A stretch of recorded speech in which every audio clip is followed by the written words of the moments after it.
Hi guys! Welcome back to my channel. This is Trina. I'm excited for today kasi gagawa tayo ng red velvet cake. Isa sa mga paborito kong cake. And first time ko itong gagawin. At dahil dyan, sana ma-achieve ko to. Kung ano yung natikman kong red velvet cake. Sana yun din yung lasa ng gagawin ko ngayon. Disclaimer lang po, hindi po talaga ako nag-bake ng cake. Lahat ng mga in-upload ko sa YouTube na mga cake videos is puro mga first time. And medyo masarap naman. Masarap naman siya accordingly. So, ano pa hinihintay natin? Gawin na natin ang ating red velvet cake. Una-una nating sangkap is buttermilk. Dahil wala akong buttermilk, ito yung unang-una ko gagawin dahil wala nga akong buttermilk. Ulit eh. Alright, so kailangan kong gumawa ng buttermilk and kailangan ko ng 1 cup ng milk. Kahit anong milk, pero yung gamit ko is evaporated milk. 1 cup. And kailangan mag-introduce tayo sa kanya ng acid. Any kind of acid. Hindi naman lahat pala. Baka naman naging muriatic acid. Hindi yun pwede. Pwedeng lemon juice, calamansi juice, white vinegar, or apple cider vinegar. So, kung ano lang meron dyan sa bahay nyo, okay lang yan. Either yung mga na-mention ko.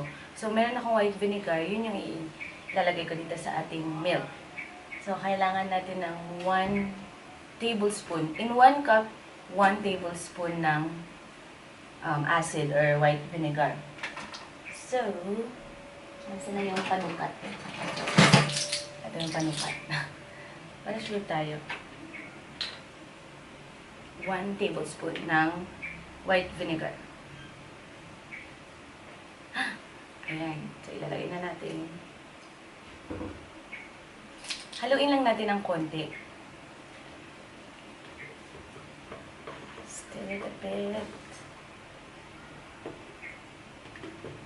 Ayan. And iset aside natin for 10 minutes. Mapapansin nyo may mga buo na siya o nag-coagulate na siya. So, buttermilk na siya. Instant. Right? Set aside. So, na-prepare na natin yung buttermilk. Ngayon, prepare natin yung mga dry ingredients. So, kailangan natin ng 2 and 1/2 cups ng all-purpose flour or cake flour. Yung gamit ko yun is cake flour. Tapos, meron tayong bowl dito and may sieve. Tapos, isi-sieve natin yung lahat ng mga ilalagay natin dito sa ating bowl. Alright, so kailangan natin 2 and 1/2 cups ng cake flour.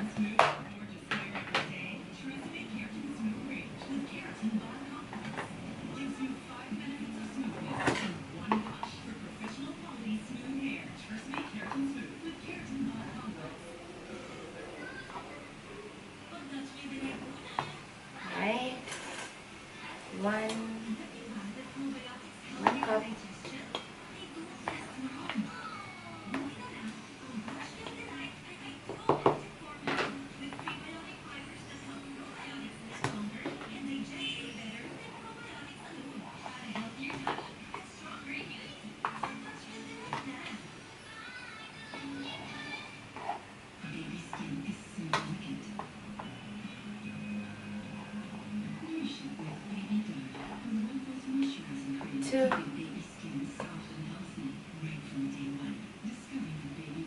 Nagpuno na siya, i-ano muna natin.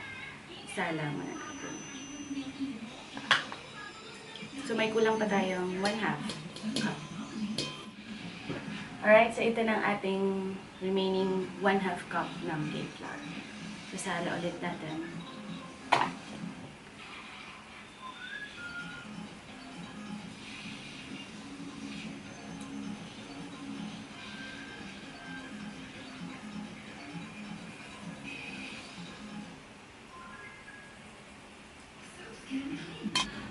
Rice na dito na ang ating 2 and 1/2 cup ng cake flour. Ngayon naman kailangan natin ng 1 and 1/2 cup ng white sugar.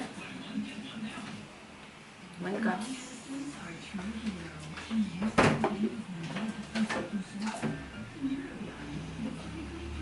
Sorry, intermission. 1.5 cup. Sala ulit.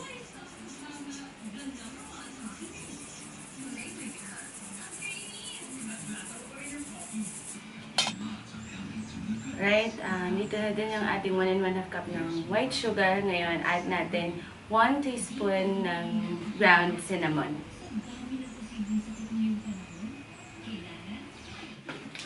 Alright, after ng cinnamon, maglalagay tayo ng 3 tablespoon ng cocoa powder.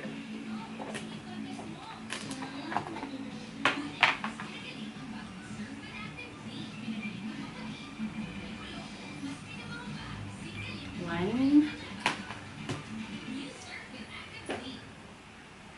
two,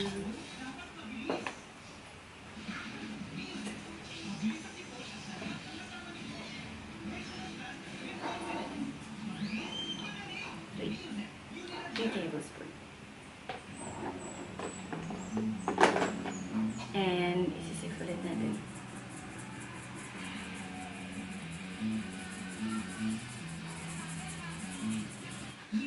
Right, and cocoa powder is here ready. Ngayon, maglalagay tayo ng 1 teaspoon ng baking powder and 1 teaspoon ng baking soda. Go there.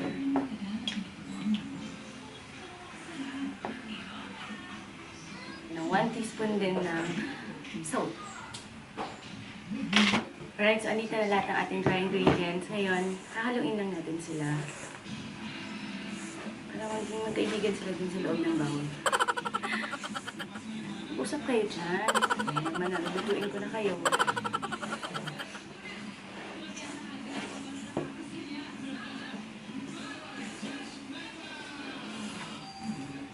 Ayan, so tapos natin i-mix ang ating dry ingredients. Ito na siya.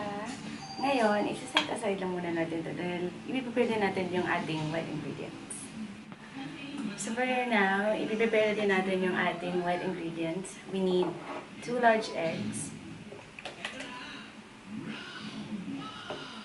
Kailangan din natin ng 1 cup ng oil.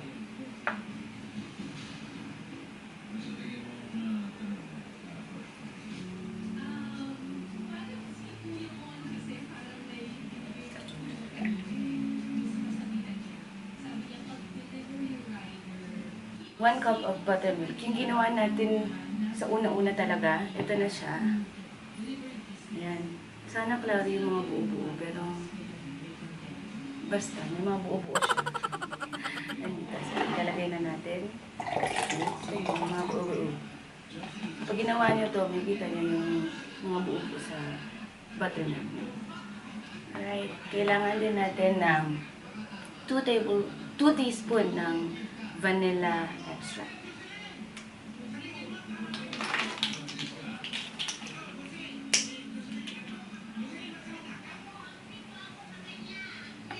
One, two. Kailangan din natin ng red food colors. Depende na sa inyo kung gaano ka-intense yung redness ng inyong cake. So ako, ayan ko.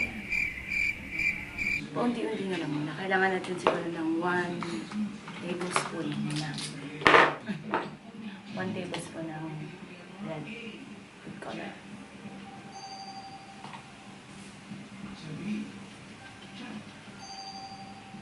Parang 1 tablespoon. Wala na eh. Subusin mo na lang. 1 tablespoon lang yun. Ay, sabita na lahat ng wet ingredients. I-whisk lang natin.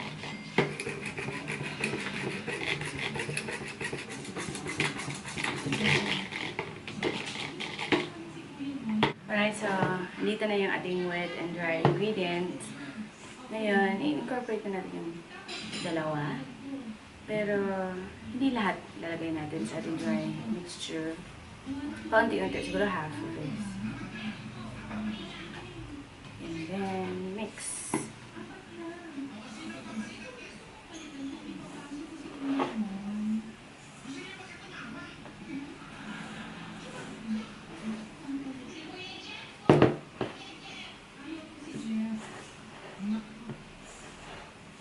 Now we will pour in the rest of our wet ingredients.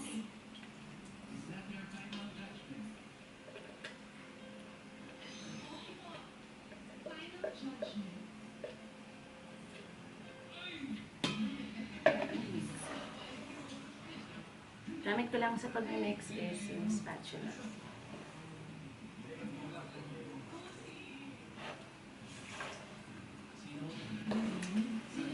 So guys, parang pulang-pula yung ating butter. So, hindi ko na siya mababawasan. So, nakilala. So, kita nyo, pulang-pula siya. Sana binawasan ko yung hindi ko na siya mababawasan ngayon. Nilagay ko lahat. Nasa huli lang pagsisisi. Pero sana maganda yung outcome ito pag naluto. I think perfect na to. Na-mix ko na lahat. Ayos.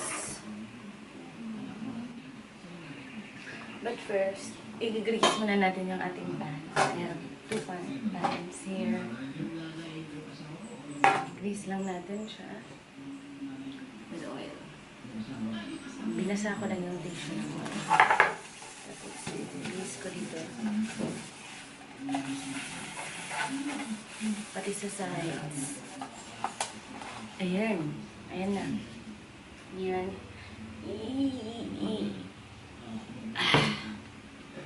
Transfer na natin siya dito sa ating pan. Wala.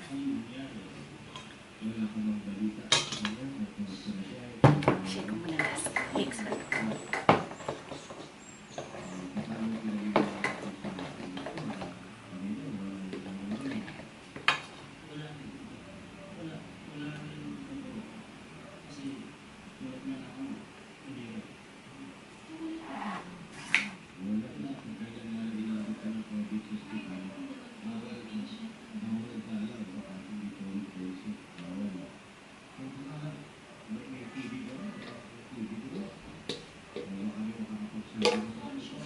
Na-transfer na natin sa ating pan, ating butter. And tatakpan natin siya with foil.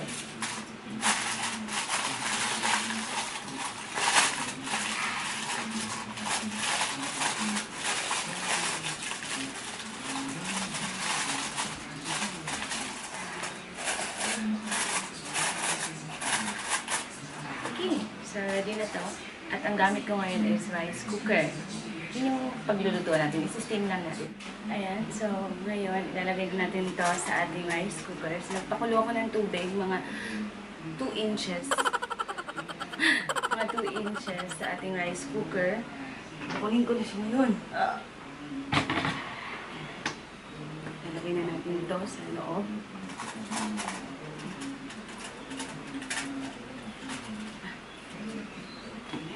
At isi-steam natin to for 1 hour. So, kung basa pa rin siya, pwede natin extend konti.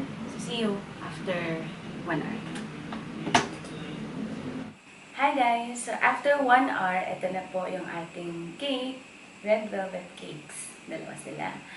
And, pinalamig ko lang sila para madali ko lang siya mata-transfer dito. Isa-aside na natin yung isa. Dahil, kailangan natin i-make sure na madali siyang matanggal.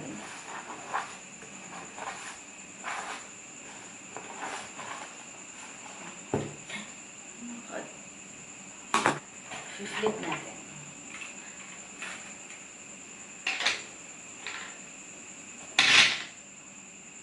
Yan. Sorry. So, ayan. And then, kuha tayo na ito.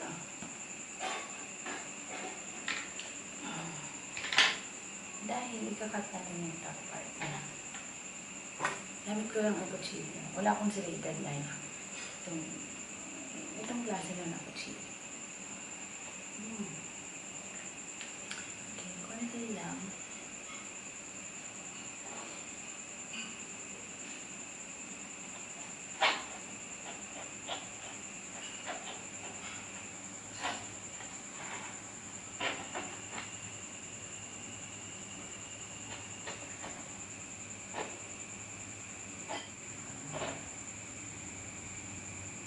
Alright.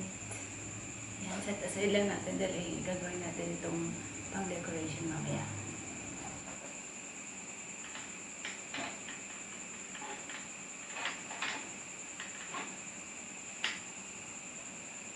Ayan. Hindi nga siya perfect. Pero pwede na. Okay na yan. Ayan. So, gagawin ko ngayon 3 layers lang ng cake. So, ito yung first layer. Ito yung second. Tapos, set aside muna natin. Kaya kukunin natin yung third layer sa panggawan. And guys, so, andito na yung ating first layer at meron din akong ginawang icing. Ayan. So, lagyan na natin siya dito sa ating first layer.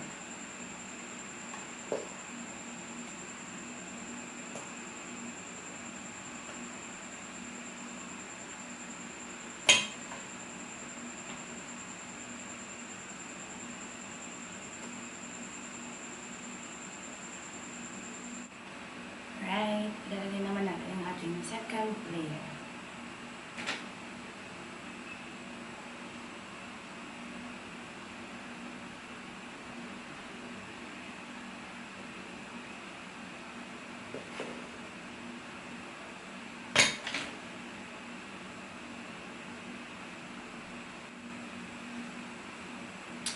Tapos, ang ating third layer.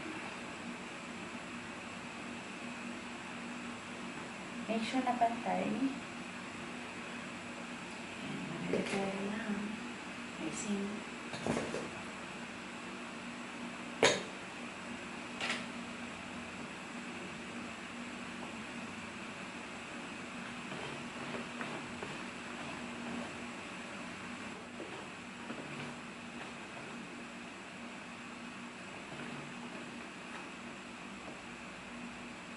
Alright.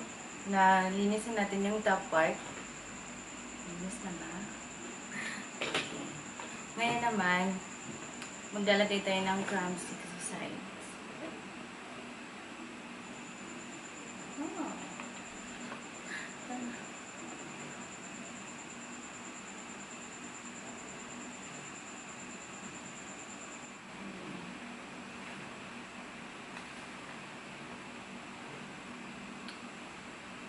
Bear with me guys dito sa pagpapipe ko. Hindi po ako talaga marunong first time. So, sana successful. Okay.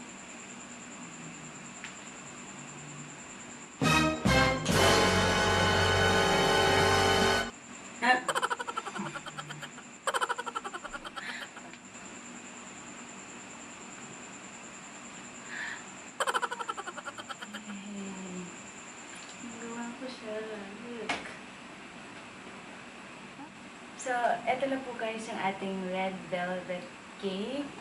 Ayan. Sana nagustuhan niyo po itong video nito. Kung nagustuhan niyo po, pwede niyo pong i-like. And please subscribe to my channel at i-hit niyo po yung bell button para updated kayo sa mga future videos ko. Once again, this is Twina. And see you guys next time. Bye!